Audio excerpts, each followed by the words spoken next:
കടലിൽ കാണുന്ന വെളിച്ചം നിങ്ങളെ അമ്പരപ്പിച്ചിട്ടുണ്ടോ?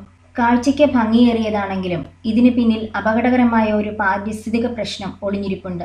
ഈ വെളിച്ചത്തിന് കാരണം നൊക്റ്റിലൂക്ക സ്കിന്റിലെൻസ് അഥവാ സീ സ്പാർക്കിൾ എന്നറിയപ്പെടുന്ന സൂക്ഷ്മ ഡൈനോഫ്ലജല്ലേറ്റ്സുകളാണ്. നൊക്റ്റിലൂക്കയുടെ ശരീരത്തിനുള്ളിൽ ലൂസിഫറിൻ എന്ന കെമിക്കലുണ്ട്. ഈ എൻസൈം ഓക്സിജനുമായി പ്രവർത്തിക്കുമ്പോഴുണ്ടാകുന്ന ഊർജം പ്രകാശമായി അനുഭവപ്പെടുന്നു. ഇത് നൊക്റ്റിലൂക്കയുടെ ഡിഫൻസ് മെക്കാനിസമായിട്ടാണ് നമ്മൾ കണക്കാക്കുന്നത്. സമുദ്രത്തിൽ വിവിധ താപനിലയിലും ഓക്സിജൻ നിരക്കിലുമുള്ള പാളികളുണ്ട്. മൺസൂൺ കാറ്റുകൾ ഓക്സിജനെ താഴ്ന്ന പാളികളിൽ കലരാൻ സഹായിക്കുന്നു. മൺസൂണിന്റെ ലഭ്യത കുറയുന്നതോടുകൂടി ഈ പ്രോസസ്സ് ഇല്ലാതാവുകയും ഓക്സിജന്റെ അളവ് കുറയുകയും ചെയ്യുന്നു.